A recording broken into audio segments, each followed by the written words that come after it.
அமைதியா நிக்கிறதுக்கும் எதுவும் பண்ணாம நிக்கிறதுக்கும் ரொம்ப நிறைய வித்தியாசங்கள் இருக்கு. உண்மை எது பொய் எதுன்னு உனக்கு தெரியல, அதுதான் உன் பலவீனமே.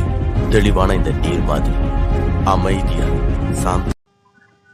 அஸ்ஸலாமு அலைக்கும். உங்கள் அனைவர் மீதும் இறைவனின் சாந்தியும் சமாதானமும் உண்டாகட்டும். 100 days சீரீஸ்ல இன்னைக்கு டே 2. அதேதான் பிளாஸ்டிக் பைப்பும் கழியும் நான் கொண்டு வந்திருக்கேன். ஒரு தொடர்ந்து 10ல இருந்து 15 நாள் இந்த மாதிரி உங்களுக்கு எது கிடைக்குதோ அதை வச்சு பயிற்சி செய்யுங்க.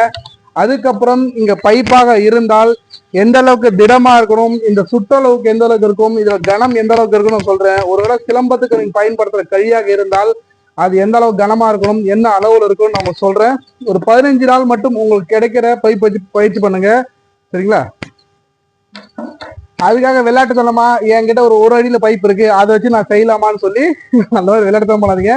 குறைஞ்சது ஒரு பைப்போ கழியோனா உங்க தோள்பட்டைக்கு வந்து நேராக இருக்கணும். இப்போ நான் வச்சிருக்கிற இந்த பைப் வந்து தோள்பட்டைக்கு நேராக இல்லை, இந்த அளவுக்கு கொஞ்சம் சின்னதாக இருக்கலாம். தோள்பட்டைக்கலாம் உங்க முகத்துக்கு நேராக இருக்கலாம். அது கழியாக இருந்தாலும் சரி, பிளாஸ்டிக் பைப்பா இருந்தாலும் சரி, நீங்க எடுத்துக்கோங்க.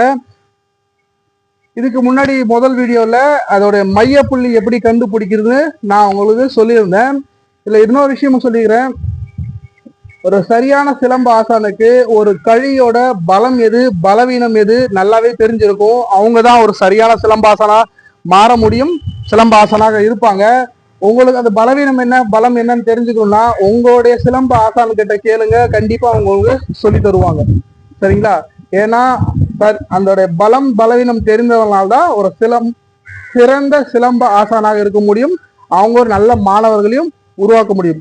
ஏன்னா எல்லா விஷயத்துக்கும் பலமும் இருக்கு, பலவீனமும் இருக்கு. இதனால ஒரு கழியில என்னடா பலம் பலவீனம் இருக்க போது, ஒரு பலமானவனா சண்டை போடும்போது ஜெயிப்பான், பலம் இல்லாதவன் தோத்துருவான். இதுதான் பொதுவா நம்ம பார்த்த விஷயங்கள். ஆனா சிலம்பத்துல இன்னும் நுட்பமான நிறைய விஷயங்கள் இருக்கு. ஒரு சின்ன விஷயம் தான் நான் உங்களுக்கு சொல்லியிருக்கேன், சரிங்களா? இன்னைக்கு நீங்க பயிற்சி பண்ண போறது 2வது நாள். சிலம்ப கழியா இருக்கலாம், அல்லது நான் சொன்ன மாதிரி பிவிசி பைப்பா இருக்கலாம். நம்ம என்ன பண்ணுவோம், கோயில் வாசல்கள் எல்லாம் பூ அளவு செய்து பார்த்துருப்போம். அதை விரல்ல புடிச்சிட்டு இந்த முழங்கை அளவு பார்ப்பாங்க. இது 1 முழம்னு சொல்லுவாங்க. இந்த அளவு பூக்கடையில பூக்கார அக்கா, பூக்கார அம்மா, அண்ணன், இந்த மாதிரி ஆண்கள் பெண்கள் யார் வேணா அந்த வியாபாரத்தில் இருக்கிறவங்க இது பண்ணுவாங்க. இதுக்குதான் 1 முழம்னு சொல்லுவாங்க. இதே அளவு என்ன பண்ண போறீங்கன்னா, இந்த கழி இப்ப நான் வச்ச கழி கீழ்வாட்டம் மேல்வாட்டம் நீங்க பிரிச்சு பார்க்க முடியாது. இல்ல சில சிலம்ப கழிகள்ல திடமா இருக்கும், கொஞ்சம் லேசாக மேல குறுகல இருக்கும், லேசாக, சரிங்களா? இது சமமா இருக்கனால நான் எந்த பக்கம் வேணா அடிவாட்டமா எடுத்துக்கலாம். இதுல என்ன பண்ண போறோம்னா, இந்த அடிவாட்டம் இருக்கு இல்லையா, இதை வந்து இதுல இருந்து என்ன பண்ணோம், 1 முழம். நான் கொஞ்சம் கிட்ட வந்து உங்களுக்கு காட்டுறேன் பாருங்க. இந்த அடிவாட்டத்துல இருந்து 1 முழம். இந்த நடு விரல் எந்த இடத்துல தொடுதோ இந்த நடுவிரல் தொடுற இடத்த பிடிச்சிக்கோங்க.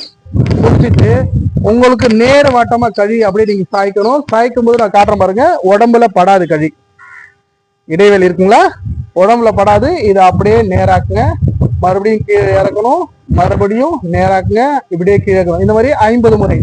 அதே உங்க கையை வெளிவாட்டம் நீட்டி, உங்க உடம்புல இருந்து வெளிவாட்டம் நீட்டி கீழே, உடம்புல படாது உங்களுக்கு.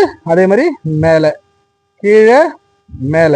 இதே வந்து சப்போஸ் ஐயோ நான் அளவு பார்க்க எனக்கு அளவு மறந்துச்சு பிடிக்க முடியலன்னா, உங்க மறுபடியும் கையால அளவு இந்த நடு விரல் வச்சுட்டு அந்த மையத்தை பிடிச்சிட்டு அதே மாதிரி இந்த கையிலையும் 50 முறை அது மாதிரி வெளிவாட்டம் வச்சு உடம்புல படாது, சரிங்களா? அதான் அளவு கரெக்டாகும் உங்களுக்கு. வெளிவாட்டம்லையும் 50 முறை. இந்த மாதிரி தொடர்ந்து பயிற்சி பண்ணுங்க, சரிங்களா? பாதுகாப்பான பயிற்சி மிக மிக அவசியம். ஒரு 10ல இருந்து 15 நாள் இந்த விஷயத்தை தொடர்ந்து பயிற்சி பண்ணுங்க. அதுக்கு அடுத்த வீடியோல இந்த கழி சிலம்பத்துக்கு பயன்படுத்துற கழி எந்த அளவுக்கு சரியான அளவுல இருக்கணும்னு நான் உங்களுக்கு சொல்றேன். ஒருவேளை நீங்க பிவிசி பைப் இருக்குல்ல, அந்த பைப்பை பயன்படுத்திங்கன்னா அது எந்த அளவுக்கு சரியான அளவு இருக்கணும், சுற்றளவு இருக்கணும், அது கனம் இருக்கணும்ன்றத நான் உங்களுக்கு சொல்றேன். பாதுகாப்பான பயிற்சி மிக மிக அவசியம். நல்லதே கத்துங்க, நல்லதே செய்யுங்க. நன்றி.